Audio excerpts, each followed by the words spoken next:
Well, that's Sean Farnham, Paul Biancardi, Kevin Brown along with you. Actually, Kevin's the youngest. Not sure about the brightest, but wanted to show him, Pat. The world team with the ball. This is R.J. Barrett right to the rim, and he is denied by Mohamed Bombay. It will be USA basketball. We play by FIBA rules, so that's 4 10-minute quarters. The shot clock at 24. And this is a game that last year was won by the United States in dominant fashion, 101-67. The thing that stands out to me over the last couple of days, the length of this class, Paul. I mean, when you look out on the floor, you see multiple 7-footers. There's college teams that don't have the length that both these squads bring to the table. Well, certainly for the USA team, 5 of the top 10 guys in the class, Sean, are centers or power forwards. They're going to impact the college game next year. Michael Porter Jr., the #1 player in the class, will head to the line. Here are some of the different rules in terms of FIBA, the international style versus the college game. The three-point line is a little bit longer here, not quite NBA distance. The shot clock 24, and you can touch the ball on or above the cylinder, which you can't do in the college or in the pro games. Of course, Michael Porter Jr. at the free throw line. You've already touched on him, Paul. What a huge get for the SEC and for Missouri as far as trying to re-energize that fan base. It's so passionate. It wasn't that long ago, by the way, that Missouri had guys like Kim English, Flip Bressie, Marcus Dedman, and they were one of the best teams in the country.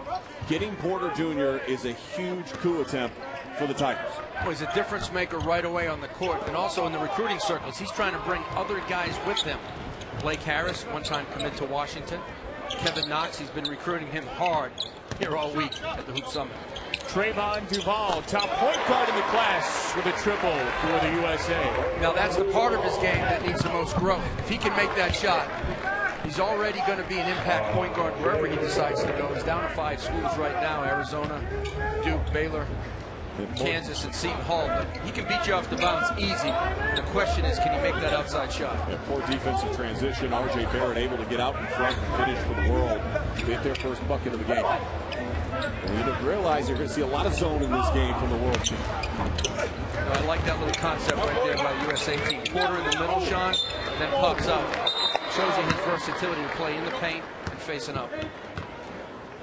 And that play was schemed by none other than our colleague at ESPN, Miles Simon, the head coach of the U.S. team and 1997 national champion at Arizona. Miles done a really nice job. He's done a great job this week. And what I love the most is when he stopped practice the other night. Yep. You know where I'm going to go. Yep. And he just laced into his guys and kind of questioned their passion to a man. He was very demanding without being demeaning. And he got their attention quickly. Good coaches usually do.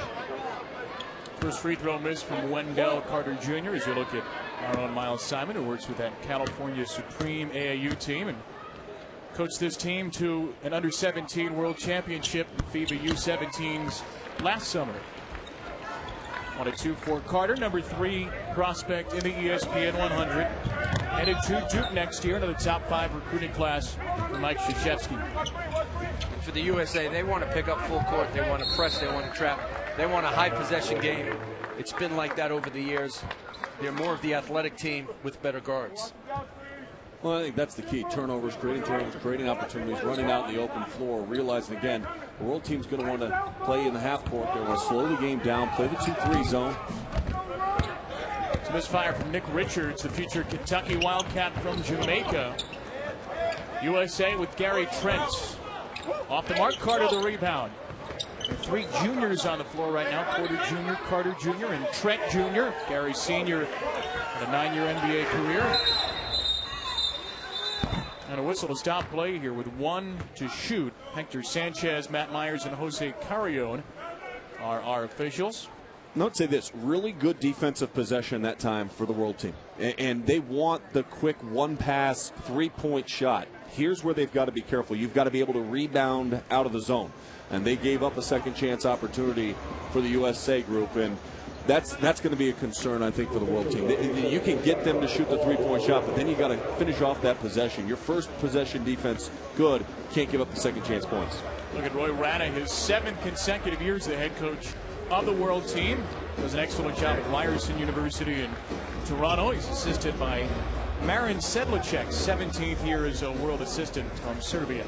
Hey, Paul, to me, Canada has just continued to grow in popularity as far as basketball goes, but also the quality of the players. How much of that goes back to their national program and how they've started to develop this process? It goes back to the national program and also the grassroots programs. Yep. There's more of them right now, and you think of the names that have come through the college ranks. Tyler Ennis, before him Tristan Thompson, Corey Joseph, of course Andrew Wiggins, Anthony Bennett.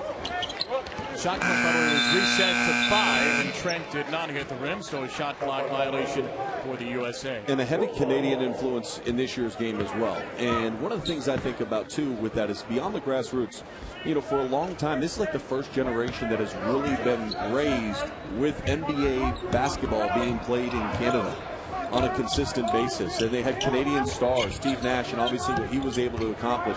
People started seeing themselves, young players started seeing themselves as more than just a hockey player.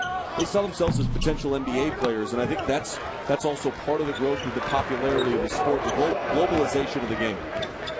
Trayvon Duval's hobbling right now, bottom of your screen. He just took a shot, unintentional it seemed, from Shea Gilgeous-Alexander, the world team. And the officials are going to notice this. Hector Sanchez will stop play. Duval number 4 in our ESPN 100. Well, this is significant for the USA team because Quade Green is out with a concussion.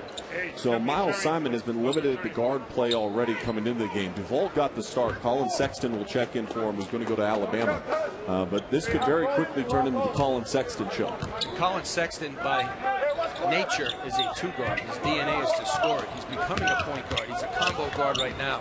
That guy's going to have to take over. Michael Porter Jr., the #1 player in the country, getting him the ball into the middle of the floor. I love the concept. He delivers big. MVP of the McDonald's All-American game last week. Nearly had a double-double. Scored a game-high 17 in the West's 2-point win over the East. Here's a 3 from Tadas Setakurskis, the Lithuanian young man at 6'10", out of bounds to the USA. And you guys mentioned this might become the Collin Sexton show. It certainly was last week. He won the dunk contest before the McDonald's All-American game and had one after another highlight reel pass in the actual game. Well, what he brings to Alabama next year is something that they've desperately been lacking, scoring. A great defensive group for Avery Johnson over the last couple of seasons, but they've needed a scoring punch. This young man averaged over 31 points per game last year on the EYBL circuit. I'll tell you what else he brings. Scoring, but energy. Swag. I mean, he's a big-time energy giver, and he plays both ends of the floor. He's got to learn how to run a team and understand the nuances of being a point guard. He's a good passer, though. Richards flips it up and in. Richards at times has trouble holding on to the ball, but when he can get deep post position like he did on that one, 2 feet in the paint, makes it a lot easier on yourself. You know, Sean, a lot of guys, especially the bigs today, they don't want to get deep post position. They all want to face up. At 6'10" or above, you get deep post position. All you got to do is turn and shoot it. Bamba denied by Hartenstein and fouled on the way up. It's 7-footer Mohamed Bamba from Harlem. Now you look at the skill set of Michael Porter Jr. getting into the centerpiece of that zone. He has the versatility to elevate up and score, or he can drive the lane, get through traffic, and stay with the ball, which is exactly what he did that time, creating the opportunity for Bamba to get the rebound and put back. But the possession before was the one that really impressed me. It's Porter's versatility that gets you excited at the college level and certainly the pro level. Pro guys that I've talked to, they see him more as a power forward. What do you see him in the NBA game? I see him as a stretch 4. A stretch 4, yeah. I mean, I just think that what he's done in the last couple of days and getting to spend time, as much time as we have around this USA team, the ability to step out and be comfortable. Second to none. He wows you with the simplicity and the ease in which the game comes to him. You know what he does? He makes tough shots look easy. Yep. Now, sometimes I'll tell you this. One of the things that stood out to me about Michael Porter Jr. was he took easy shots and turned them down and then ended up taking a more difficult shot. And I think he's got to be more aware of that. If he's got a good, clean look, he's got the confidence and skill set. Just knock it down. Don't turn it down and end up taking a more difficult shot. Shot off the mark from the Brazilian big man, Felipe dos Anjos, and a foul against the USA. We'll keep it at this end. Dos Anjos at 7'3", 18-year-old who plays in Spain with the Oviedo program on a loan from Real Madrid. And a line change here for the world team. You mentioned that heavy Canadian influence. 5 Canadian players on this team. You're looking at one of them. You just saw Nikhil Alexander Walker, number 5 into the game, a 5-star headed to Virginia Tech. Major coup for Buzz Williams. It's a tremendous recruit for Virginia Tech. I mean, this guy went under the radar for a long time, and that's when Buzz Williams and his staff got in on him. A shooting guard who makes outside shots. He's got a great pull-up game, and I love the way he finishes. It's no nonsense. It's no wasted motion. And he really plays the game on both ends of the floor. A lot of guys talk about that, Sean. He defends and he plays offense. Well, if you're going to go play for Buzz Williams, you better be able to play defense. Physical play with Porter and Sexton. Getting in the face of Lindell Wigginton. Foul against Collin Sexton, the Alabama commit, number 10 of the ESPN 100. That guy's going to get the Iowa State fans excited, Lindell Wigginton. I've been just taken away with his composure, his understanding of the game. Simple pass that right there. That opens up an opportunity for your teammate. You're going to see a lot of that in Hilton Coliseum, some of that Hilton magic. Just make a simple pass, make your teammate better, get in an operational area where they can succeed. Wigginton does a great job of that. Iowa State loses so much next year. Yep. They lose about 60 points. They average 80. Nation's best assist turnover guy, Monte Morris. Wigginton, not a true assist maker, but a definite point guard type. Well, and just the calmness of when the ball is in his hands. That's what stood out for the last 3 days for me, is when the ball is in his hands, everything just kind of slows down. It just seems as if his overall feel and control of the game, and I think he's going to be a dynamic player for the Cyclones for a couple of seasons. There is Wigginton, who is hoping to become the first ever NBA player from Nova Scotia, way out on the east side of Canada from Halifax. And you talked about it, Sean. Look at his frame. He's gotten bigger. He came into Oak Hill at 165. Wigginton now 185. He could take a bump. And the first Iowa State recruit to ever play in this game. Seeing Kostya Mushidi with the ball right now, hit the last 3 for the world team. He's projected as a late first rounder by our own Chad Ford. This is a tough-looking shot from the Serbian Borisa Simotic, and Bamba has the board for the USA. Sexton, a deep one. See, that time, Sean, I thought Sexton could have got the offense organized. Instead, he just went for it. Here is Wigginton over Bamba and that 7'8" wingspan. And that's the best part of his game, Lindell Wigginton. The ability to drive the closeout and play. Defensive breakdown leads to this. Troy Brown Jr., the future Oregon Duck. Look out, playing in front of some of the home faithful. About 100 miles from Eugene here in Portland. You told me watching that Final Four run for the Oregon Ducks, all I kept thinking about is how does he fit in the system? What kind of versatility can he bring to Dana Altman? And I think there's a lot of promise in him. Well, this young man, Mushidi, the knock on him was he needed a more consistent three-point jumper. He has canned 2 here in the first. And Mushidi, part of that German U18 team. Jaren Jackson Jr. denied by Simotic. Nikhil Alexander Walker. Wigginton takes it right into the teeth of the defense, and Bamba knocks it off Wigginton. Good action so far between the world team and the USA, the Nike Hoop Summit.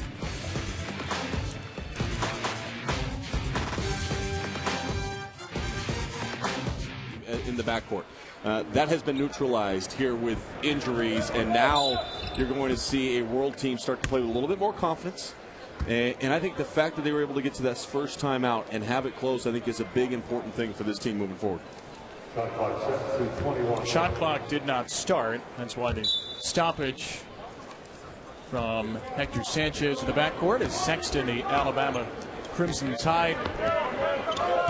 Crown jewel of that recruiting class, which is number 5 in the nation, runs the point. Kevin Knox is in the game as well, number 10 for the USA. Undeclared player number 7 in the ESPN 100. Here's Jaren Jackson Jr., the future Michigan State Spartan, a chance for a hard-earned 3. Now, when we talk about upside, this guy has it. 6'11", he's got a three-point shot. He's got a jump hook inside. Tremendous offensive rebounder, as we just saw in that last possession. A good free throw stroke, headed to Michigan State playing for Tom Izzo. Let me ask you this. How much of it has been, you talk about upside, we've seen that dramatic improvement over the last 8 months or so as far as where he's come as a player already. What is the ceiling like for him? You've seen him a lot more than I have. I just think it's consistency, putting the rebounding, the shot blocking, and the jump shot together for a complete game. finishes there off the steal from Jaren Vanderbilt. And a quick spurt for the USA, and Jackson has another takeaway. Sexton into the lane, off the glass, the putback is there. This is a USA game. Fast pace, miss it, get on the glass, more athletic, taller. They want this high possession game. 7-0 run for the USA Junior Select Team. Success that Coach Calipari has had in Lexington, but the growth of the SEC has been in year 3 right now. With all the changes they've had as head coaches across the conference, it's paying off in the quality of recruits that the SEC is able to bring in. Now, they have more top 100 players coming in this year than any other conference in the country. And when we rank the top 40 classes in the country, 9 are headed to the SEC. It's a big That's more than any other Power 5, Power 6 conference. Well, even Ken Palm earlier today released his analytics projections in the next college basketball season. Sees the SEC as the 3rd best conference overall in the country next year. I thought you were going to say Ken Palm does now high school rankings. No, we were keeping you in business, partner. You don't get out of that easily. You're going to be all over the place in July. You'll be out with me. All right, well, I'll see you in Vegas. It's going to be Major League Baseball and being Cardi all summer. Here's Wigginton, the future Iowa State Cyclone. The San Francisco Giants, they start winning some games, by the way. Collin Sexton got hung up on the screen. Now, if you want to play the point guard, you got to defend out in the three-point line. He got hit by the screen, and Nikhil Walker-Alexander just drained him. Stops a 7-0 spurt for the USA. 20th Nike Hoop Summit. First one played in '95. There was a 3-year break in the early 2000s. The USA 13-6 all time in the event.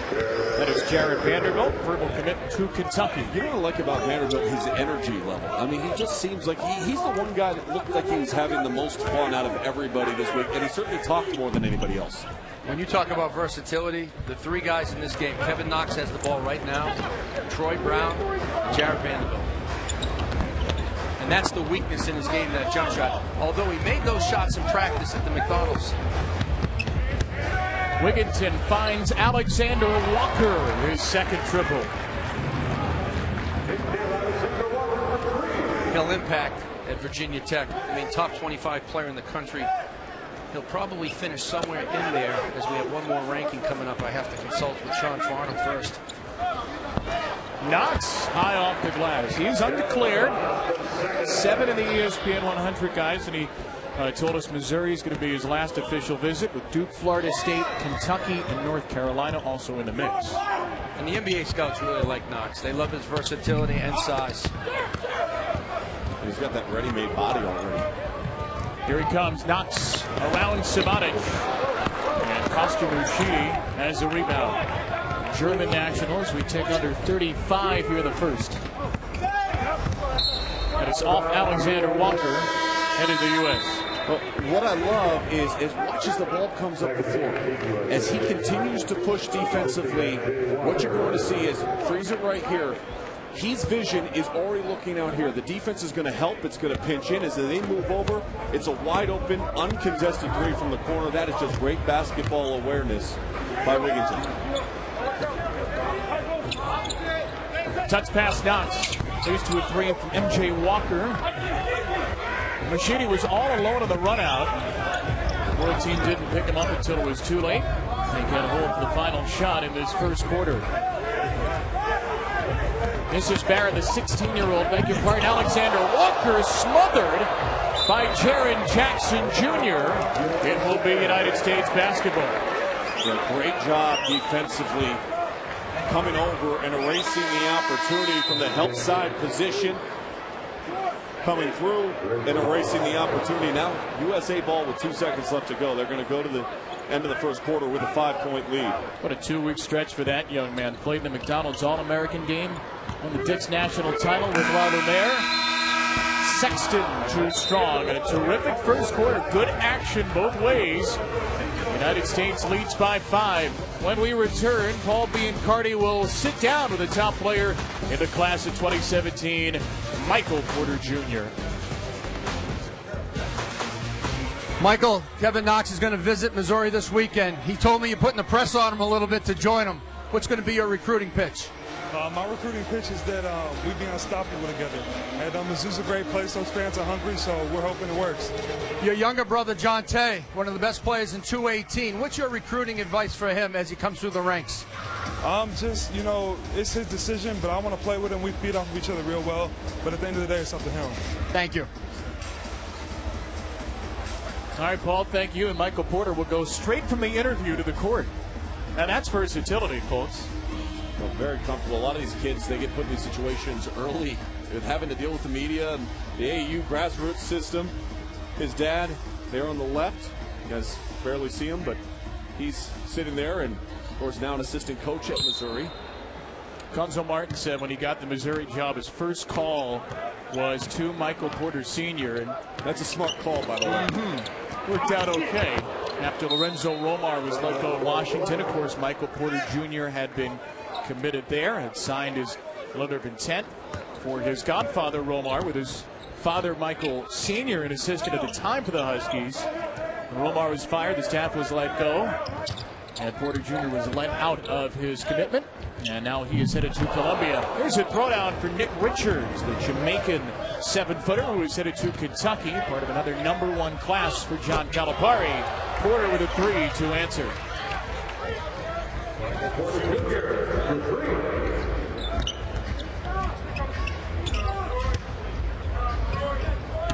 Isaiah Hartenstein off the glass, gets the roll. I'll tell you what, this Hartenstein kid, he is very strong, and he catches your eye with the way that he moves out on the floor. Of all the guys for the world team, I think Hartenstein is the guy that the NBA likes the most. His size, his bounce, with his age. Porter's all alone down the floor. And here is Porter Jr. Well, they wish he could come out right out of high school. Well, he'd go top 5 in this draft. I want to see him at Missouri. You're an SEC guy. You're But going I'll tell to you do a few what. more Missouri games this year. I think I'm going to be in Columbia a little bit more than I was this year. I wasn't there once. To a man, when I talked to the NBA scouts, and I know you have too, Sean, but they said if Michael Porter Jr. came out in this draft, he'd be top 5. Well, And he's got a lot to work on. He plays a little vertical. He's straight up. He's got an NBA jump shot with range and accuracy. He's got to learn how to defend. He's going to have to put on 20 pounds. Yeah, he's going to have to get stronger, and he's going to have to be a little more physical, absorbing contact. But they love the ability to rise, fire from deep. Ball controlled by now by Shea Gilgeous-Alexander out of Hamilton, Ontario. And he is fouled on the way up. Hey, tomorrow our NBA Saturday primetime game presented by Verizon Wireless. The Clippers and the Spurs. Los Angeles still battling for playoff position in the West. Coverage tips with NBA Countdown presented by Straight Talk Wireless at 8. Also streaming live on the ESPN app. And watch ESPN. Nike Hoop Summit alum in that game. Kyle Anderson for the Spurs, who sealed up the 2 seed yet again in the West. Here's Gilgeous-Alexander. He is one of a couple of international players in this game headed to Kentucky. Plays his high school ball, or played, at Hamilton Heights Christian Academy in Tennessee. A Florida decommit who decided to play in the SEC after all. Well, that kept Sean Farnham happy either way, but I really like this guy, Shea Gilgeous-Alexander. 6'6" with a 6'10" wingspan. Great IQ for the game. Not overly athletic, Sean. He's got a push shot from deep, but he's going to help run the point at Kentucky next year with Quad A Green. Yeah, and a couple of times what impressed me this week was his ability to back tap defensively, like the no-quit mentality, the ball out in front of him. It looks like they're going to go in for a layup. He sprints from behind, ball hawking, and taps it away. And that, getting back on defense, if you want to play for Coach Cal, if you want to have a chance to hang a banner, you've got to be able to defend. And he showed a willingness this week at that end of the floor in particular. If you're wondering, by the way, about the 2 hyphenated Canadians on the team, Gilgeous-Alexander and Alexander Walker are cousins, both from Ontario. Porter, and that's a travel. But I love the aggressiveness by Michael Porter Jr. because he used to be just a shooter a year ago this time. He's become more aggressive in the spring. He had a fantastic summer. He led his high school team to the #1 spot, Nathan Hale, because he's more aggressive in his approach. Paul, you asked him about his brother. Yeah. There's been some discussion. What is the percentages that he reclassifies to join him Michael Porter, next year? Well, I talked to the Porters about that when they were at Washington. It was something they were thinking about doing, but it wasn't a slam dunk by no means. Wow, you are good, Paul Biancardi. Gilgis Alexander Well, that with the wasn't elbow jump. by the way, that wasn't a slam dunk for Richard either. Speaking of slam dunks, by no means. Oh, my goodness. Not quite. And I mentioned, it's a little bit of a problem, though, when you're watching Richard play with the ball. He seems to mishandle it more often than not. He's a defensive center. I mean, that's what he is. Get 2 feet in the paint on offense, hit the offensive glass, finish drop-offs. Oh, that's fine. Block shots. Be a defensive center, but I'm telling you, when you're at the rim and you're trying to dunk the ball, don't throw it out to the three-point line because you can't even put it on iron.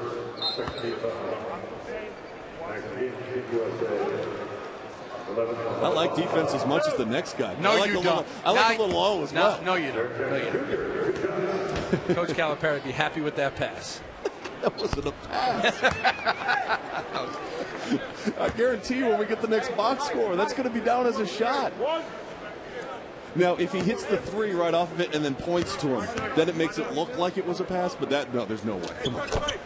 2 free throws for Jaren Jackson Jr. meanwhile. Right into the Michigan diamond State press. Spartan. Excuse me.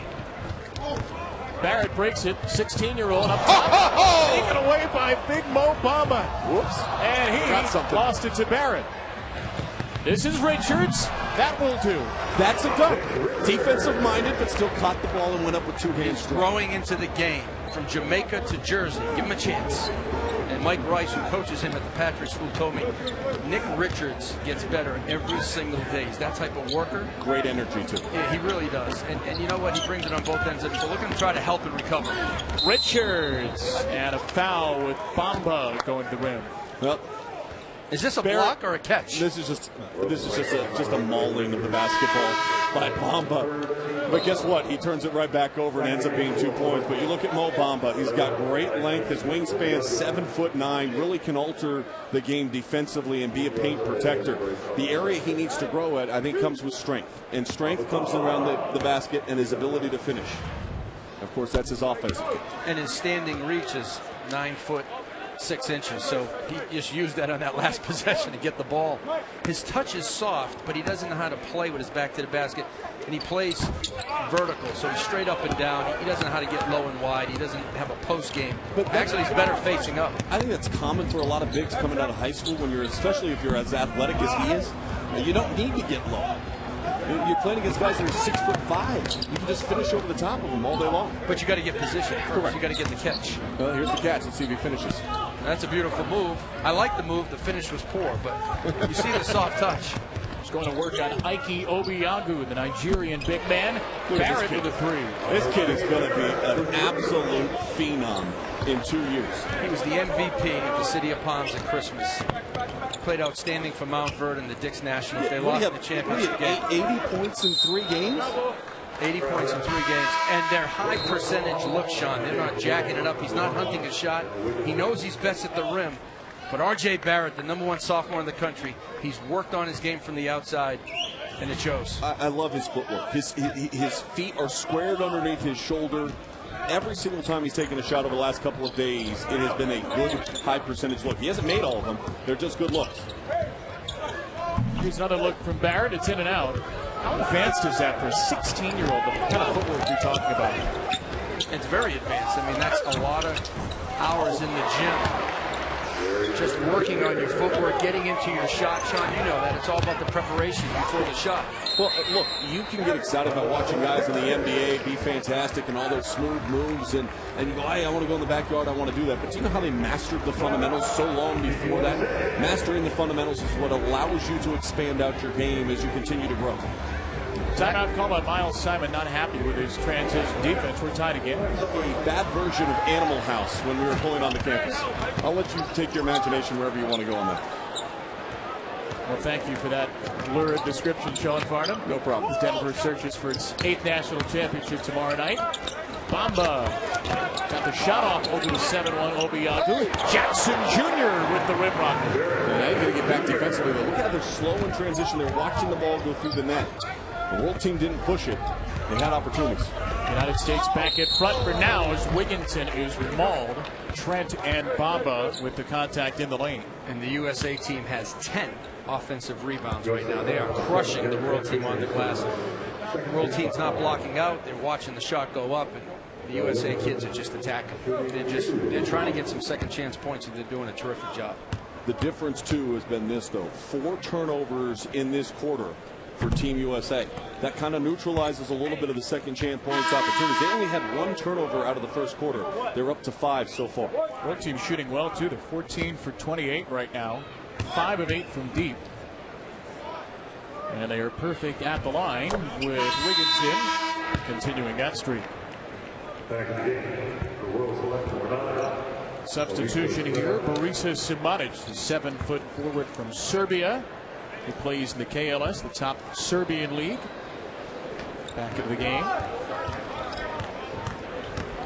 7 countries represented here for the world team. Canada with 5. He just doesn't stop. That won't count from Sexton, but it was pretty. You know, some guys you got to dial up, him you got to tone him down, but just the perfect coach for him. Yeah, Johnson played college and the NBA, great assist maker, but they have similar type energy. They're very vivacious guys, and it's going to be an impact player in the SEC. How about this, Collin? You know what he asked for Christmas last year? An alarm clock. You know why he wanted to talk to his dad? You want to say he wanted an alarm clock? So he could set it up early at 7 a.m. to make sure he was up getting his workout in before he went to school. Hey, this is a kid that put in work every single day, and that's why he came from an off-the-radar guy that nobody was paying attention to a guy that everybody's talking to. Meanwhile, you talk about players that can make plays. Loose ball situation. Mr. Jackson. The season. I just thought, how many games did we see at Allen Fieldhouse that it looked like Kansas might fall, and then Frank Mason made all the plays, defensively, offensively, his control of the game just so impressive. Sexton knocks it away, and Collin Sexton is fouled, creating the turnover for the USA. Sean, along those lines, what's impressive, Frank Mason come out of high school as a 3-star recruit from Massanutten Academy. Played for Team Loaded in the summertime. A tough guard, scrappy, good steal guy, tremendous in transition. And Bill Self and his staff really groomed him as a great point guard. But that just shows you can come in as a 3-star and leave as a 5-star. Well, and that's the big thing. Look, the rankings are great, and you guys do a phenomenal job on ESPN.com and Recruiting Nation every year, diving into it, trying to dissect and see all the kids you possibly can. At the end of the day, I say this to every kid that's playing AAU basketball. Don't let a ranking determine your level of success. You know, sometimes you get kids that are ranked in the top 10 and they feel like they've already accomplished something. And you may be outside the top 100. You might not see your name on a website and somebody's telling you that you're good. So what? Go to work. Get in the gym, put in the extra time, and watch what will happen over the course of your college career. No, it's well said. Ranking means that you have talent, you have ability, you have upside, or you've been dominant in the game right now, but you got to continue to work at it. And there are so many good players, as you know, Kevin, that are not ranked, like yourself. You've never been ranked, right? I can't believe that you've been ranked. In what list? Okay, that answers my point. But there are so many good players that are not ranked. Yep. I mean, only 100 get ranked. Do you know there's over 1,000 Division I basketball players each and every year, 350 schools, roughly about 3 scholarships per school. So we're looking at close to 1,000 scholarships handed out every year. Only 100 get ranked. Yep. Well, and the other aspect of that nationwide, I think last year the study came out, 565,000 kids played high school basketball. So if you took that over a 4-year period of time, it came out to about 0.8% of all high school kids were recruited to the Division I level.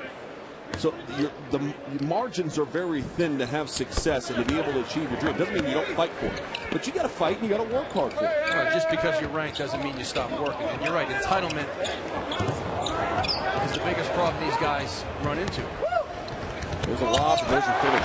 Sexton up top. Vanderbilt close it down. Alabama up and Kentucky on the way down. And don't forget, he's got a great guard coming with him, John Petty. Sexton with a steal and score. Timeout world.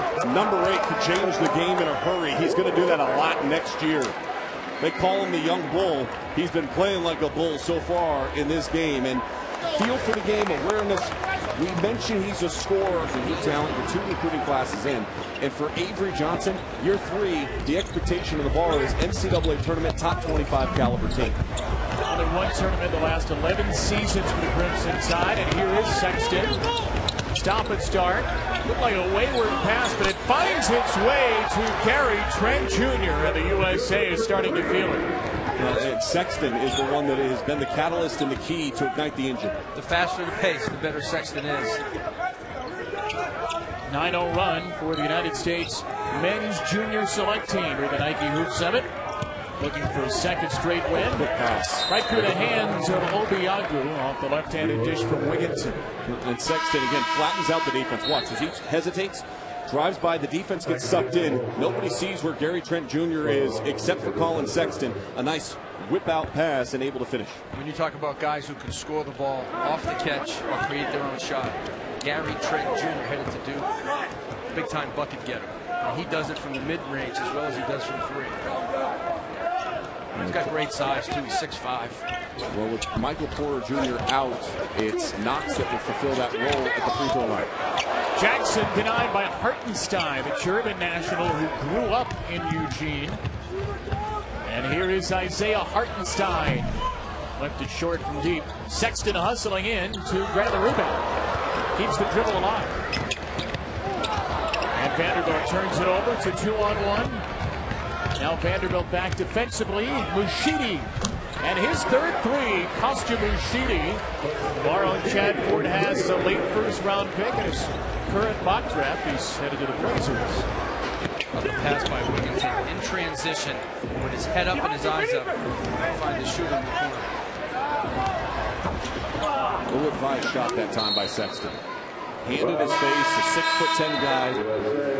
One pass in the offense. That's a turn down and try to find a better look or facilitate the offense for your teammate. Well, what it means right now, Collin Sexton still doesn't have that understanding of, okay, I got to set up the offense, I got to get my team involved, I got to center the ball and run the show. And that's what he's going to learn at Alabama.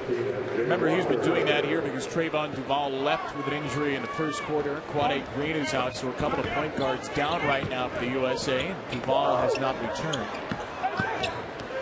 Sexton passes up at three this time. Spins around, and a flush from Jackson. Not sure if that was going in or not, but you can touch the ball on the rim in fever play, and Jackson took advantage of that.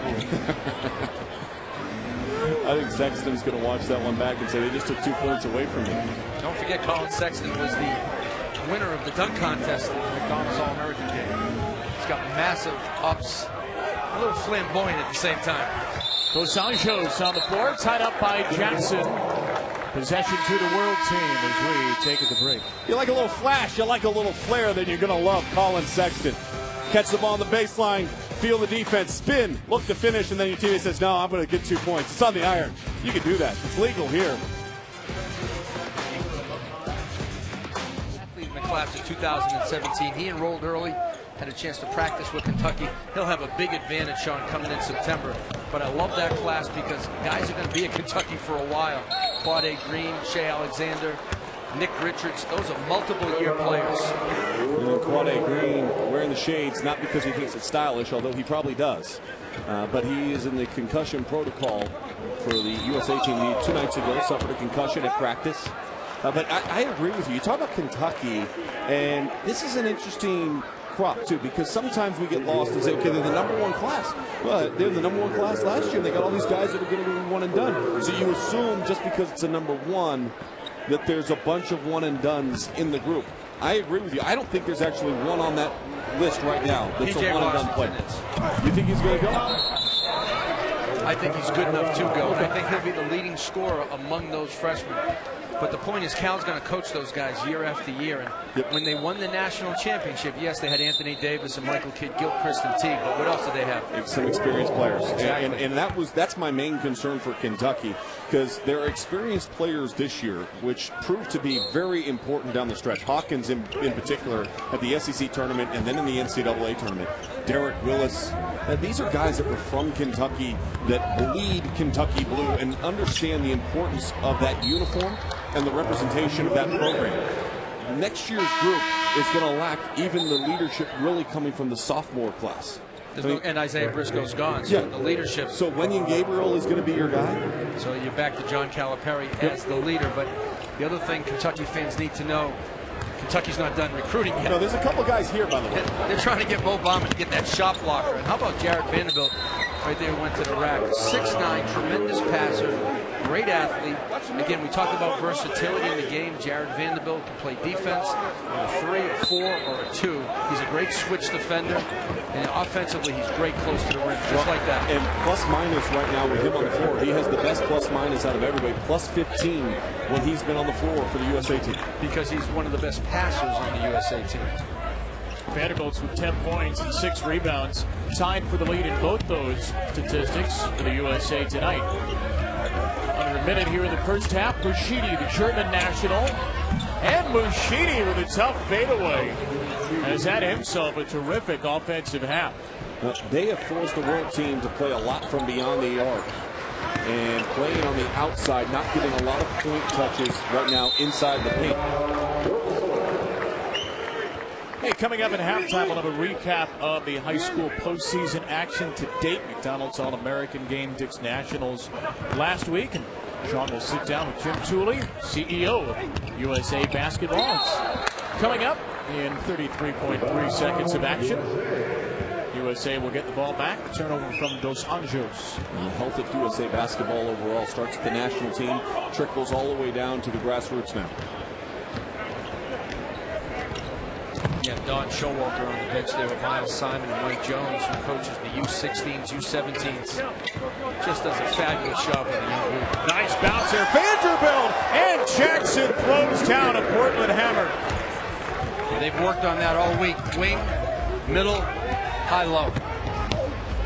World team could hold for one. Instead, Gilgeous Alexander is fouled on the way up. Paul, you mentioned the passing ability of Vanderbilt. Watch this. Catch the ball at the high post. The big steps up. That means he vacated the spot underneath. A great back cut and finished by Jackson. But it was all predicated upon the pass and the reading of the defense by Vanderbilt. And Miles Simon's putting the right guy in the middle. Vanderbilt, Knox, and then Michael Porter Jr. A lot of guys like to put bigs at that foul line. But Big struggle shooting it from there, and Big struggle passing it. Best to keep your big to finish on the baseline. And Miles Simon has done a great job with this young group. And now you mentioned what he's done at the national team level and working with the junior teams over the last couple of summers. The thing for me, too, is he's also done the Nike Skills Academy, and he's been in charge of that out in Los Angeles over the last couple of summers. And he's really built up a trust and a good relationship with a lot of young talent in the country. Sexton, beautiful feed as MJ Walker got loose underneath. And that will end the half with a 10-point lead for the United States Junior Select Team. Impact, and I think, you look at what Tom Izzo's building, and you mentioned his growth, Jackson's in particular. The right coach for Jackson to be able to continue that growth process without question.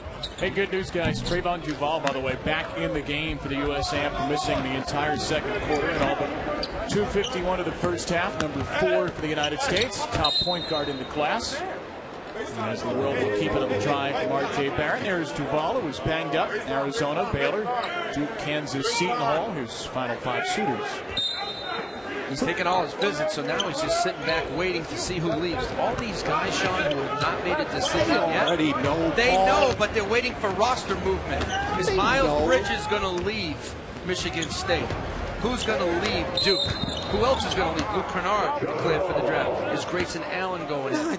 You know what? Here's the thing. If none of these guys, and we've seen it all week, everybody's recruiting everybody, right? Yep. You got the Duke guys trying to convince guys to come to Duke. You've got the Kentucky guys trying to convince guys to come to Kentucky. Now you got Michael Porter trying to convince everybody to come to Missouri with him. Here's the deal. If you don't like that, it's very simple. Announce where you want to go and just go and play. If it was that easy, they would all do it. It is that easy. They're waiting to see who's leaving. They want to get their for you to put them on TV, Paul. They're already on TV. They want to be on TV with you. They want to commit and have everybody sitting there and trying the hats on and all that stuff. Well, look at Marquise Bolden from Duke. I mean, he was going to transfer. He's back.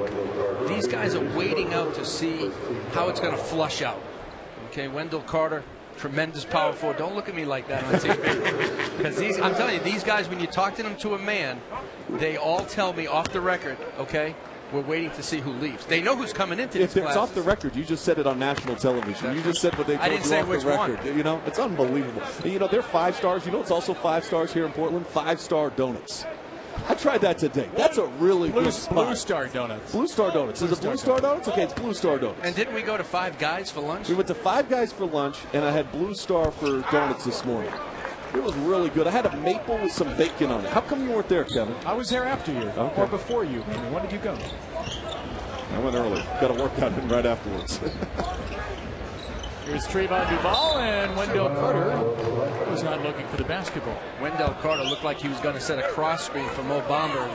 Trayvon Duval just decided to fire it inside. Wendell Carter heard Sean talking about Blue Star Donuts and got interested, as we all should be here in Portland. Great food. Slappy cakes. Bourbon basil. Have you ever heard of slappy cakes? I have now. It's like a Benihana's that you make pancakes in front of you. They bring the batter and you put the fruit in it right there at the table and you cook it yourself. It's outstanding. It's in the Hollywood district. Try it sometime. Anyway, 3 to shoot for the world team.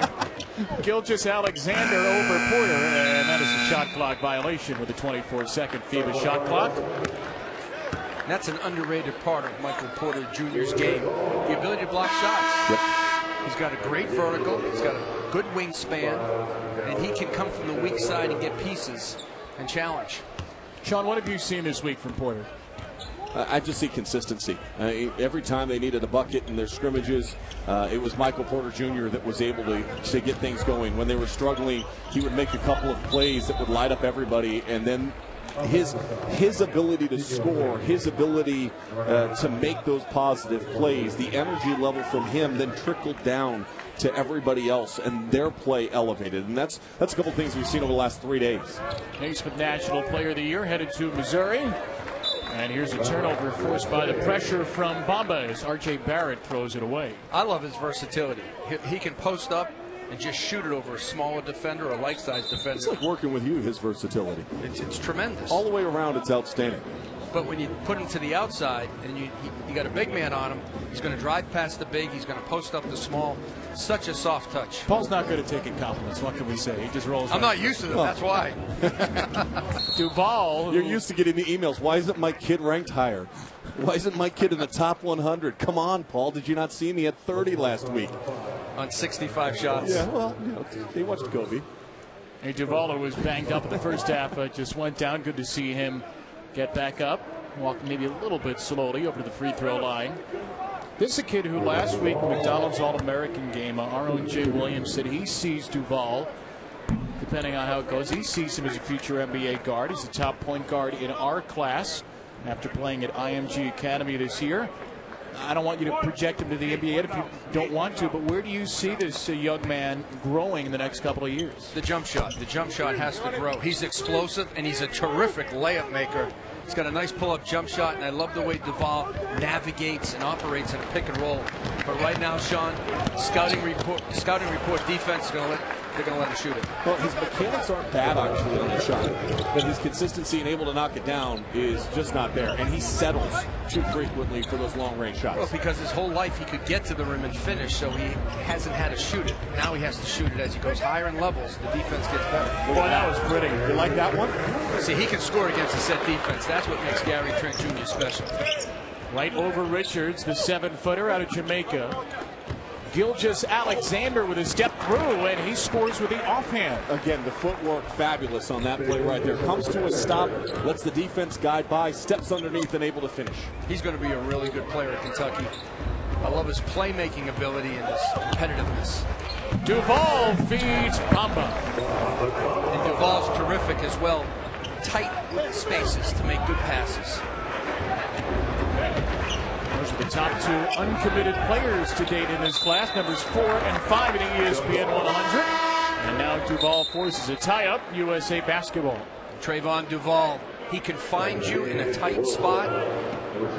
Beautiful bounce pass to Bamba. Again, occupying the backside of that defense, though, coming off the screen and forcing the big to step up. And when they step up every single time, a good guard is going to look for his bigs. Well, his eyes was just freezing the defense, and when that happens, the ability to find the open man.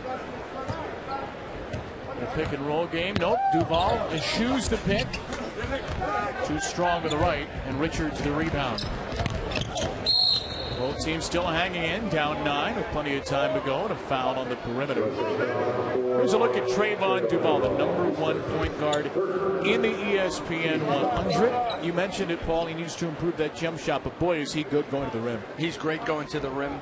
The body control, if there's a defender in the lane, the explosiveness to finish over size. Well, you have him as the #1 point guard, and it's only fitting considering he's from the first state, Delaware. Gary Trent Jr. short on the 3. Nice left hand. Wendell Carter. Yeah. This guy's a true power forward, 14 in the white, headed to Duke. He knows he's good in the paint, and that's where he stays. Here's Barrett. That was a foul. Bamba got him. 2 shots coming up. Tips with NBA Countdown at 8 Eastern, 5 Pacific. Speaking of teams fighting for seeding, Danny Ainge, Celtics general manager, in the house tonight. Seen him around this week. You can see him a lot. They got enough draft picks to draft this entire roster if they wanted to over the next couple of years. Well, they have the #1 pick, the best odds for the #1 pick this year because they have a pick swap with Brooklyn. Then they have the Nets pick next year. So things are looking good for young Boston. men in this game. Yeah, I think quite a few of them will be in Danny Ainge's radar. And by the way, let's not overlook the fact that they're really good right now already. 1 game behind the Cavs for first place in the East. Isaiah Thomas has been unbelievable this year. Trent on the drive, and that's a shot clock violation. Nope. Stay on as the world pushes ahead. Luguentz Dort, the Canadian 6'4" guard, who was added to the roster late because of a leg injury to Australian Angus Glover. It's his first 2. And Glover originally was committed to go to St. Mary's, then decided he was going to go play in Australia and try to go professionally there. Just came off of an ACL injury. And I had one NBA scout say at the practice where he hurt his leg that they literally looked away from the floor. It was in a non-contact situation, and his knee just buckled underneath him. Well, look at some of the key NBA dates. The early entry eligibility deadline is coming up April 23rd. The Combine in Chicago this year, right before the draft lottery. And you have until June 12th for those early entrants to withdraw with the draft 10 days later. Michael Porter Jr. at the line hits the first. 60 spots for the draft combine. If you don't get invited to that, Sean Farnham, you got to go back to school. But look, if you don't have a team that says no matter what, we're taking you in the first round, go back to school. Don't rush it.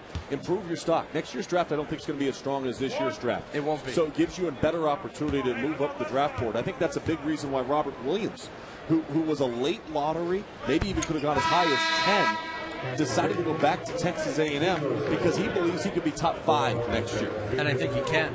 I really do. I love this rule. Now, if you're a college coach, you're not in love with this rule because you have to wait to see who's going to leave and who's going to come back. It kind of holds up your scholarship offers. But as far as for the kids, the chance to get evaluated and scouted, to get an audition, and to see what the NBA really thinks about you is so valuable. It inspires these guys, I think, Sean, when they go back to working on their game. There's a lot of kids that have tested the waters, and then they have found out that what their coach has been telling them for a year or two was 100% correct, and then they have the buy-in factor. And once you get the buy-in factor, that's where improvement can really come. Here's the #1 player in the class of 17, Michael Porter, 9 for the U.S. team. Carter, #3 player in the class, going to work, fighting for his own miss. And it will be world basketball with the USA up 11.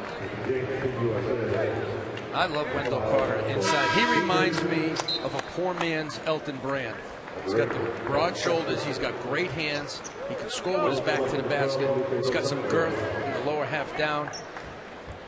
Now, Brand was outstanding, #1 pick in the draft. But I think Carter has a lot of the similarities. He'll be a Dookie next year, Wendell Carter. It's the same as Brand. No response from Sean Farnham means I disagree. Lushidi. I was making dinner reservations tonight. What'd you say there, Paul? Miles Simon, 1997 most outstanding player of the Final Four for the University of Arizona. He's in the Wildcats Hall of Fame, and this was his crowning achievement. The Cats, the last team for the western area of the U.S. to win a national championship. And Miles is with Sean Farnham. All right, Coach Miles Simon. This isn't awkward at all. This is like we do. The SEC beats the Big 12. Miles, what do you like so far about what your team's been able to do? I think we've come out and we played hard for the most part. I mean, balancing the minutes with so many talented players hasn't been easy, but the guys have bought in. They're playing for the team. They're doing a good job. You know, you've built up such a great reputation inside Team USA over the last couple of years, working with so many of these kids. How valuable has that experience been as far as your leadership to coach this team? It's been invaluable. Learning from Don Showalter, one of the best coaches in America. Just the fundamentals of the game, the things that he's teaching every day with these young players has been phenomenal, and being able to be around the culture of USA basketball is a game changer. Miles Simon doing a good job coaching. We like him in broadcasting. Don't leave us, Miles, okay? Back to you guys. Hey, Sean, thank you. And, hey, it's possible. We have loved what we've seen from the players this week, Paul, but also for Miles Simon as a head coach. Well, Miles Simon was an assistant at Arizona at one time, so he has coaching in his blood. Look at, he's getting right back to it after Farnham leaves. He doesn't waste a second. He won't like this. Pass thrown away on the inbound by Jackson, and Machidi with a takeaway. He nearly threw it away. Sexton overran. Now, this is not your typical all-star game. We have high-level coaches in this game. You have Miles Simon. You have Mike Jones, the head coach at DeMatha, as his assistant. Former head coach of the U.S. team here. Correct. And then you have Roy Rana with Canadian basketball. So you got guys that have practiced this team, each team, for days now. And I mean, this is a high-level all-star game. Schemes, concepts. They're playing to win this game. It has meaning. It has purpose. Hartenstein, a former Oregon native out of Germany. He is projected as a first-round pick. A chance for three. Well, Miles Simon, the former Wildcat, and his old school is doing a terrific job here. DeAndre Ayton, our #2 player, headlines the group. You talk about a guy who can really make a difference next year in college basketball. DeAndre Ayton has all the physical tools you would want to dominate on offense and defense. The motor is there some nights.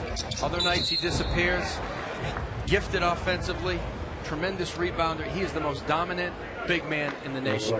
Well, and the thing to me, too, is he's playing for the right coach. If motor's an issue, if you want consistency in motor, and you're going to go play for Sean Miller, you better have a good motor, because otherwise you're not seeing the floor. It doesn't matter who you are. And Sean Miller's had 6 straight top 10 classes. You know, and Sean's done a great job with his staff, too.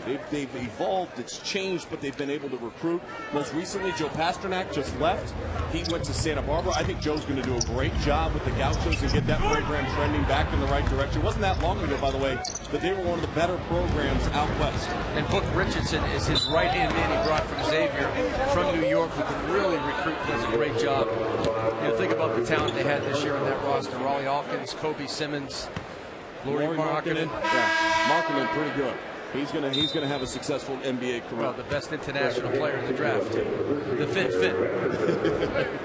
And you know, it was fun, and I heard you guys talking a little bit as I was trying to walk back to the table. But all joking aside, you know, and I said, hey, you know, don't leave us, Miles.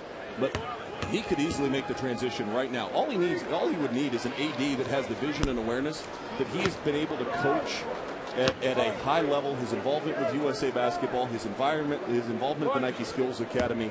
You need an AD that has enough foresight to be like, you know what, I'm going to take a chance, but his resume is there for him to step in and lead a team. And what we saw this week with these players, the respect that they have for Miles really stood out. His resume opens the door in recruiting, and he connects so well with young players. And rule number 1, you need players to win. Jaren Jackson Jr. lost it on the way up. Felipe Dos Anjos with a takeaway to Brazilian center. Here's Mushidi with a high dribble, diving on the floor. And Kevin Knox has it for the USA. Knox throws up a wild one. Sexton trying to keep it in bounds. That's a travel against Felipe Dos Anjos. FIBA rules or not, you cannot take 4 steps with the basketball without dribbling. I do know that. How about the way Sexton just challenges every possession? I mean, if you shut the lights off here, he would stay on the court and shoot around. He has a true love for the game. There's Knox, undeclared Kevin Knox from Sexton.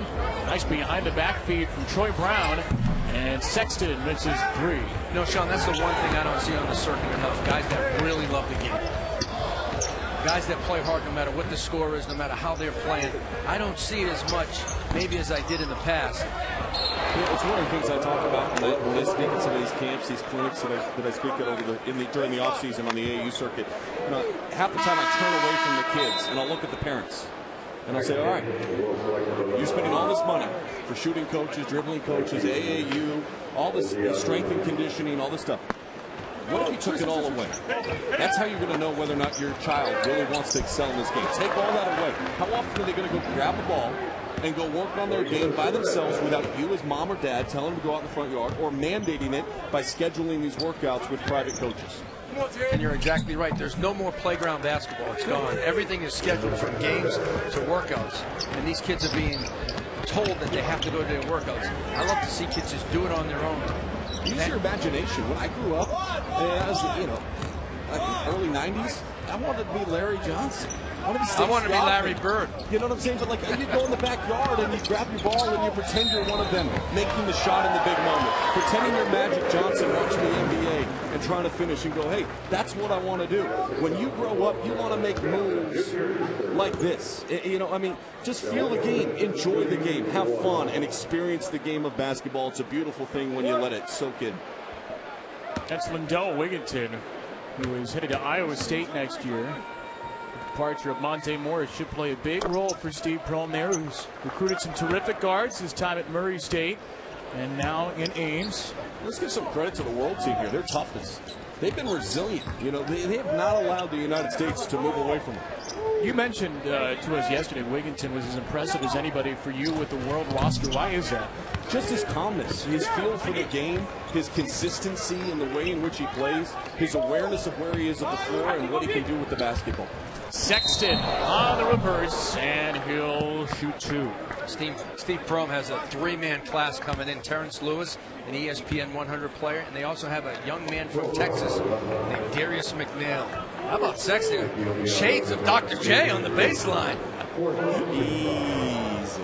I mean, the afro was up. He was swinging it on the baseline, one arm. I'll tell you what, Collin Sexton is a unique talent and a lot of fun to watch him play. But if I had to rank guys that had passion for the game, he'd be number one? He'd be at the top of that list in terms of competitiveness and passion for the game. I'm looking for guys that respect the game, Sean, that improve their game, that want to learn the game, and I think that's so important. These great athletes think they're going to out-jump and outrun people, but as you move up in levels, you have to beat people with your mind, not just with your body. A prime example for that, to me, was London Ferrantes, who I coached on the AAU circuit.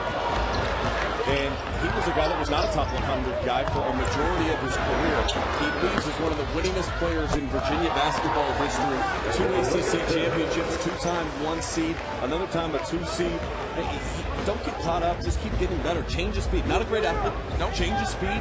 Saw the floor. Made people around him better. We put him in the 100 at the end. At the end, just like Malcolm Brogdon. He snuck in there at the top 100, and all of a sudden he became an NBA player after 4 years with Tony Bennett. Here's the world down 5. Wigginton on the shot fake. Machidi steps back. Long on the three-point try, and the rebound to the future Oregon Duck Brown. Here we go. Look up ahead. And Kevin Knox with a throwdown. How about the IQ of Troy Brown? 5 in the white, headed to Oregon. The rebound, the outlet, and Kevin Knox just takes it home. Troy Brown right off the glass. Love his versatility, his athleticism to rebound in traffic. One dribble, the throw ahead, easy one for Knox.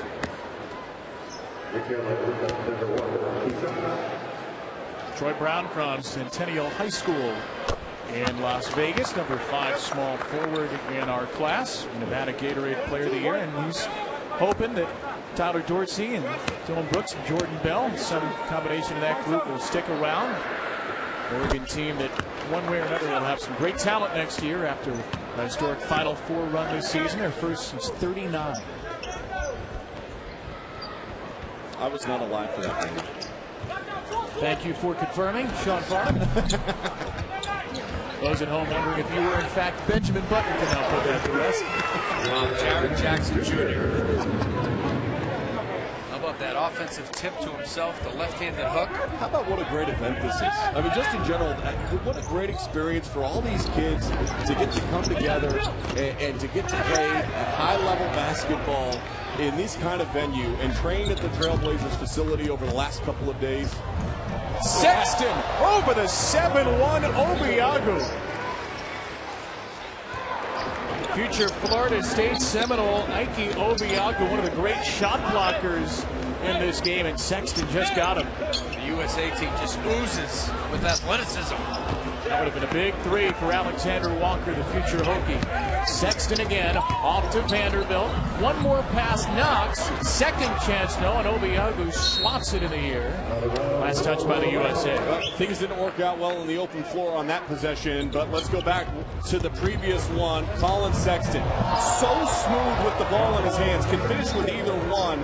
And when he elevates over the top, he sees where you're at and knows which one to switch and be able to finish up over the top. Just think, Avery Johnson's going to have a guy who can create his own shot at the end of a shot clock.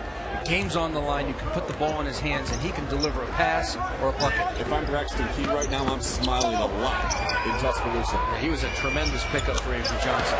Muschini hits another three. His fourth, the German national. That will not count from Sexton. And that's a big three for Kostya Muschini. Well, here's to a fun fourth quarter, folks. A 6-point lead for the United States. Big three by Germany's Kostya Muschini before the break. Off the world team within 6. Muschini leads the way for the world select team in this game with 14 points. This a three from R.J. Barrett.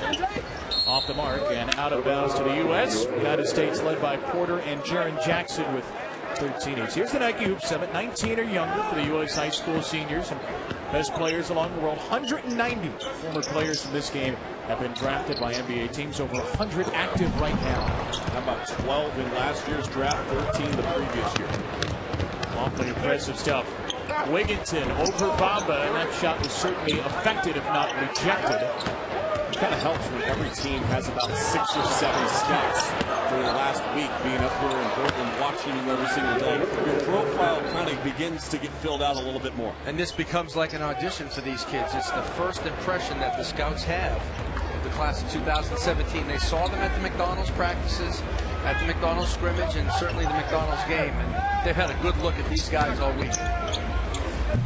Sexton with a footer. How about for the world team players? I'm guessing scouts certainly haven't seen most of these guys nearly as much. Well, you're playing the role of Fran tonight. You're doing a great job, by the way. Thank you so much. I love the Big 12. World scouts. The NBA scouts haven't seen these world players as much as the U.S. players. So yesterday, were there in practice in the Blazers practice facility, just about 150, 200 people in there. Every NBA team represented.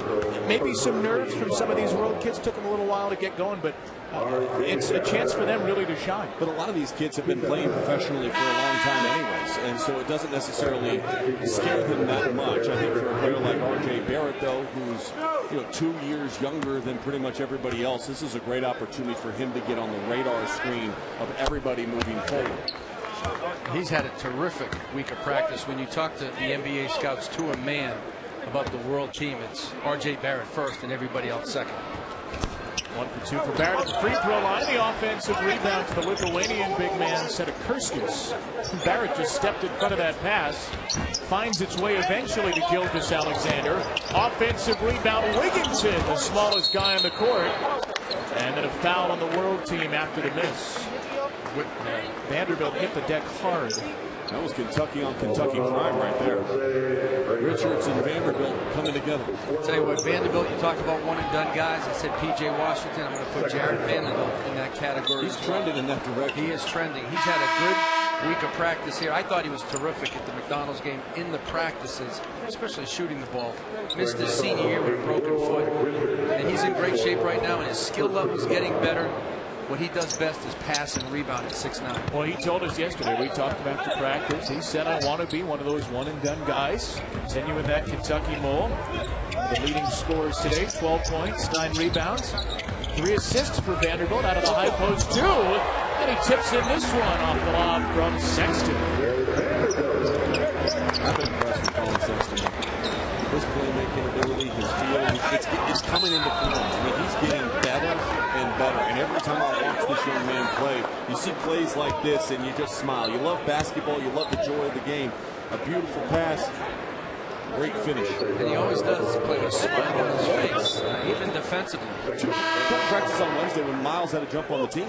We talked to Miles afterwards. Said, Miles, the guys, they just burnout factor from all the All-Star games, the travel, and the practices and all that stuff. So a lot of guys weren't having fun. It was Collin Sexton's having fun.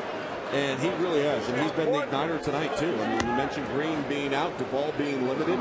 Sexton has been the catalyst at the offense for USA. And I think he's shown Avery Johnson that he can run the point. He'll have John Petty next to him, a 6'5" shooting guard who also makes great decisions. Tremendous backcourt next year for Alabama. You talked about Braxton Key playing the 3 spot. Alabama should be in the NCAA tournament next season. Just so close this year. The SEC trending so right in the direction that you want to see as far as improvement over the last couple of years. And a big reason for that is the influx of talent from top to bottom.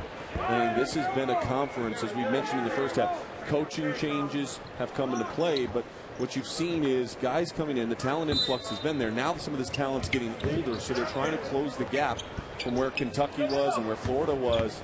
It's coming back to the rest of the pack. Here's a follow-up slam from Mohamed Bamba. The 5-player in the ESPN 100, still undeclared. Duke, Kentucky, Michigan, and Texas, his final 4.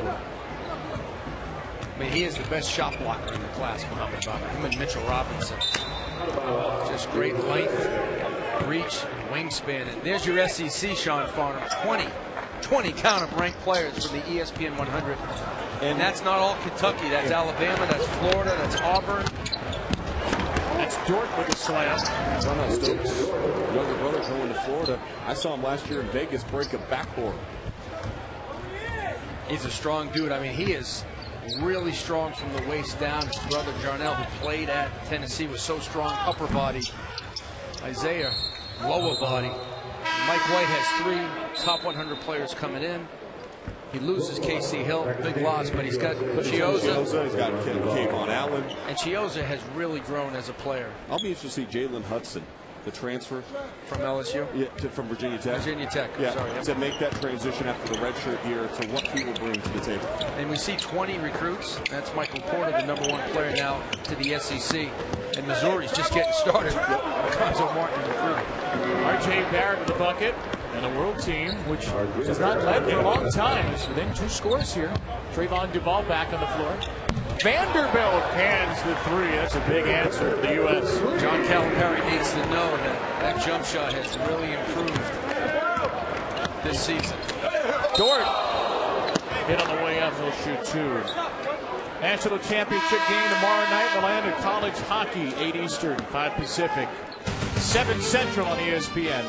Denver and Minnesota Duluth. It's the first time since the NCAA started seeding the top 4 teams in 2002 that the top 2 overall seeds have met. These 2 met a couple of times in the regular season. Should be a phenomenal final tomorrow night. John Bucci-Ross, Barry Melrose have it for you on ESPN. And of course, Jim Montgomery trying to become the 4th person to win an NCAA title as a player. You are really and as a coach. Special. Do you know where he won it as a player? No, I do not. Can you enlighten me? Maine Black Bears with Paul Curry in 1993. There you go. And of course, we mentioned Denver and their history of how competitive they've been game in and game, year in and year out in the National Ice Hockey National Championship. Are you angling for Melrose's job next year or what? I'm angling for any job next year. So you got one? No. Trayvon Duval back on the floor for the USA along with Porter, Carter, Vanderbilt, and Trent as Vanderbilt side irons a 3-pointer. You hit one and you feel good about it. Next possession, probably a good idea to turn it down. All these guys from the USA team, they can all get to the rim and finish. All the guards and small forwards, they all want to be jump shooters. And I think it's great that you work on your jump shot, but we got 5.5 left. You're trying to win a game. What do you do best? You put it on the deck, you get to the rim. Defense helps. You're a great passer. Jaren Vanderbilt should be going to the rim right now. 4 fouls against the USA. With the FIBA rules, before 10-minute quarters, 5 fouls puts you in the bonus. So any foul against the United States means 2 free throws for the world team the rest of the way. Hartenstein with a step back. That is pretty. 7'1", 250, the 18-year-old who spent the first decade or so of his life in Eugene, Oregon, where his father played college ball. And Vanderbilt answers off the feed for Duval. And you see the blow-by speed by Trayvon Duval, Foreman White, the #1 point guard in the nation. He can blow by you, and then he can find his teammate in a moment's notice. 19 points, 9 rebounds, and your double-double for Jared Vanderbilt. Watch the blow-by speed. You see Duval finds Vanderbilt, long, athletic, strong. Well, we haven't seen a lot of that explosiveness from Duval because he got banged up early in this game, but you're right. I saw him at the Nike Skills Academy, and he wanted his Trae Young, and he wanted to put on a show. He dropped the hammer and went to a different speed and a different level. He's got 3 different gears. And I'll tell you what, when he turns them on, he's hard to stop. Nice feed by Hartenstein. Richards finishes. Well, if the world's going to win this game, they got to start getting some stops. They haven't strung together stops for most of the second half here. Right now it's Barrett guarding the ball and Trent. Carter on the block. Goes to work, and Wendell Carter scores with the right hand. We've seen him score with both down low tonight. All too easy. Barrett lost it. Porter up ahead, Duval. Turnovers have been a big problem for the world team all night. Glass and turnovers. Richards got the roll, and that counts. Good effort by Vanderbilt. Next to Sexton. Well, yeah, and I agree. Well, Vanderbilt's been pretty good at 19-9, too. Alexander Walker off the steal. How about this world team, though? Who has stood out for you of the 12-man world select team? Well, I think Mushidi has been the one that has been the most consistent from beyond the arc. His ability to space out, get his feet set, and on the catch be able to knock it down and finish. That has been the thing that has stood out most to me about Mushidi. Lindell Wigginton, to me, guys, 7 assists, 3 turnovers. He's been the point guard, or sharing that with Shai Gilgeous-Alexander. I just see him next year as an impact guy for Steve Prohm. Yeah, that 7 assists, 2 turnover thing, it kind of reminds you of somebody else that used to play at Iowa State, doesn't it? A guy by the name of Morris. I'll tell you what, he reminds me a lot of Isaiah Cannon. Yeah. Lindell Wigginton, who played for Steve Prohm at Oregon State. The biggest key in recruiting is for kids to not get caught up in the name, but to get caught up in the system. They're caught up into the fit. I'll tell you what they get caught up in: improving, development. Use those words. Don't talk about rankings. Don't talk about, one and done. Don't talk about the result. Let's talk about the process. Let's talk about how we're going to get there. Yep. Too often, you look at all the transfers right now. You know what that tells me? People didn't do their homework. Yeah, and they went through the recruiting process. They got caught up in the wow factor of the school versus the fit to that school. Well, a lot of recruits get caught up into the bright lights, and coaches sometimes misevaluate. And I think that's the key to recruiting. If you're a coach, it's not who you recruit, but it's how you evaluate. Yep. Because if you make a bad evaluation, you're going to get some talent that's bad and doesn't fit, and then transfers are going to happen. You got to know who can play for you and who can help make you win. Jaren Jackson Jr. for the United States. A lot of coaches want to acquire talent. It's not about that. It's about building a team. Catch and shoot for Porter. That's off the mark. High rebound Hartenstein. The world team down 7. Alexander Walker thought about the 3 instead. An acrobatic layup. And a timeout taken by the United States and Miles Simon. Miles Simon not happy. Nobody getting back defensively. Nobody stopping the ball. A little hesitation, a little space, and then a little showmanship as well. Virginia Tech. How do you do, Hokies? I think you do just fine, and you see that in the second round of a tournament. I mean, I'm not sure how the bracket's going to break down, but there's a potential you could see at Duke, Florida, day 2 of that tournament. Talk about Michigan State, North Carolina. How about Tony Bradley against Nick Ward? Joe Berry coming back, looks like it. How about the backcourt for Gonzaga? Nigel Williams-Goss, Josh Perkins. It's going to be a lot of fun. You talk about great tournaments, and Maui obviously has been a sensational tournament, the battle for Atlantis. But yeah, that event is stunning. 2 buildings, 2 18 brackets, 24 games over 3 days. Just stop. Ranked teams. And I just think the individual talent, Sean, when you look at those teams, are outstanding. Well, and you talk about Oklahoma, and we mentioned him by name a couple times tonight, but Trae Young and his value and what he's going to bring for Lon Kruger and the Sooners next year. They get better instantly. They also have another guy coming back as a sophomore, Cameron McGusty. Yep. That backcourt is going to make Oklahoma just better instantly. They'll be in the top half next year of the Big 12. And Patrick Ewing taking over at Georgetown. Some buzz for the Hoyas, an opportunity to showcase what the program's going to look like underneath his leadership early. And Kentucky, for me, will be fifth on that list because of who they have coming in and who they still might get. Yeah, and you think about Louisville, elite level defense. Did you mention there are 3 top 100s going to Louisville next year? Just adds to a group that is already pre-existing a dynamic group. And I'm going to give you guys a name to remember next year when you're calling games. Malik Williams, 6'11", from Fort Wayne, Indiana, headed to Louisville. He could be special because he's skilled, he's long, extremely athletic, and Rick Pitino's really high on him. World team, meanwhile, within 4. They are just 15 of 27 in the world at the line. Hartenstein 1-2 there. What a great pass by Trae. Carter with a dunk. Sometimes he misses shots so badly that it ends up working out for him. One dunk Carter, number 3 player in the ESPN 100, 7 and 7 tonight. He's solid and steady. Rashidi misses the 3. Sexton fouled by Hartenstein on the rebound. What I love about Carter more than anything, guys, is he plays within himself.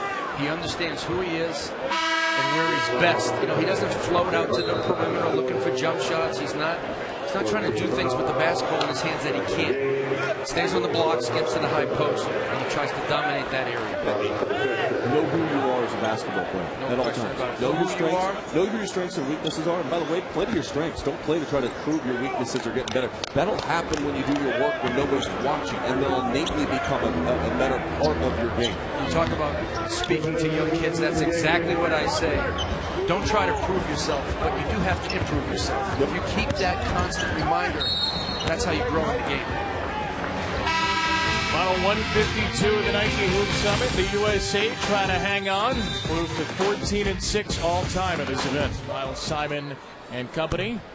As Porter knocks down the free throw for the United States, Michael Porter with 14 points in the game. I'll tell you what you want is competitive game here. That's what you look for.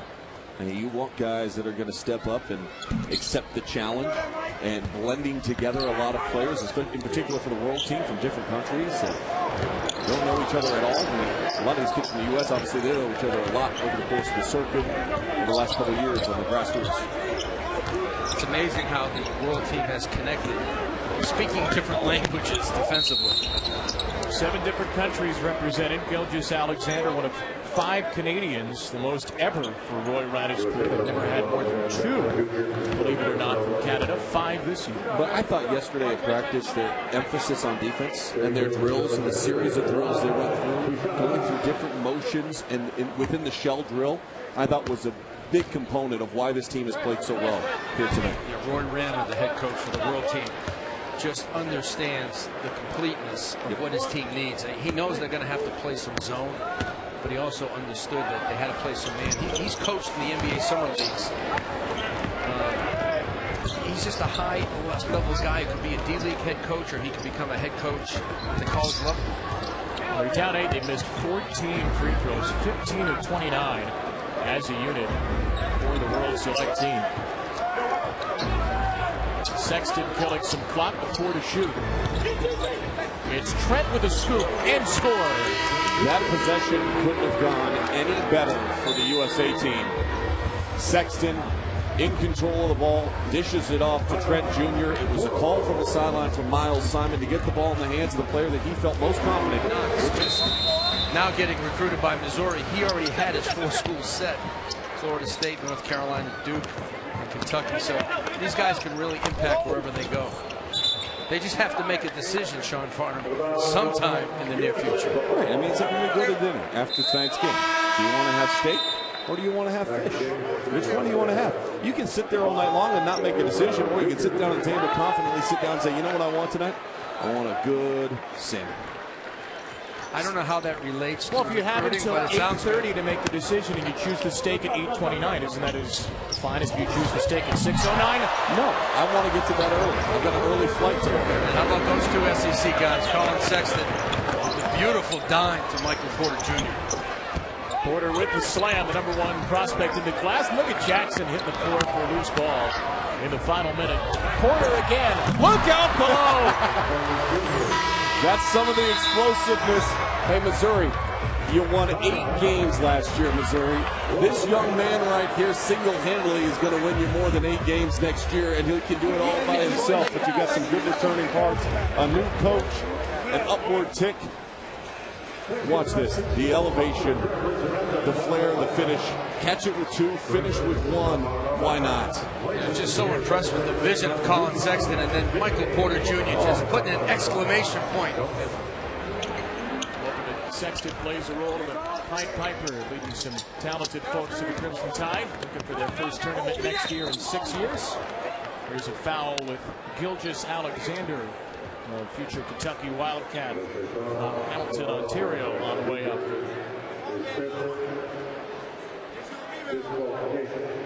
Sean, what's your takeaway, not just from tonight, but from this week, from the practices that you've seen, from the event as a whole here at the Hoop Summit? High-quality basketball being played at a young level, and it continues to trickle down. So many people want to discuss AAU basketball and determine whether it's good or whether it's bad, and I don't like this or I don't like that. I'll tell you what, you get around these guys, and you watch them compete with some good coaching on both benches.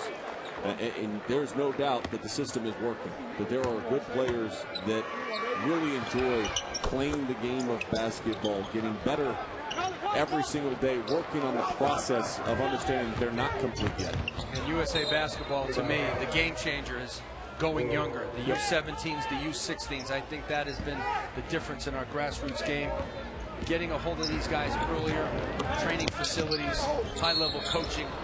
And the AAU circuit is a great thing. The high school game is sensational. And when you look at the class of 217, this is a strong class. The problem is it follows the class of 2016, which is one of the best that we've had in the last 10 years. But 217 is going to be great for the college game.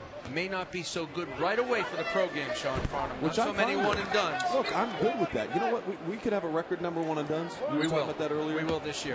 And that's fine. It's good. At the end of the day, look at what we saw at the Final Four. How many one and dones were playing for the national championship? For the national and championship. How about last year, Villanova? No one and dones win the national championship. So it's not just about the one and done. It's about finding the right ones and then having an opportunity to develop and win with it. You talk about MJ Walker, but 15 in the white, looking at Florida State, Georgia Tech, an outstanding shooting guard, another top 100 player. And when Miles Simon challenged the team the other night in practice, he was the first one to dive on the floor for a loose ball.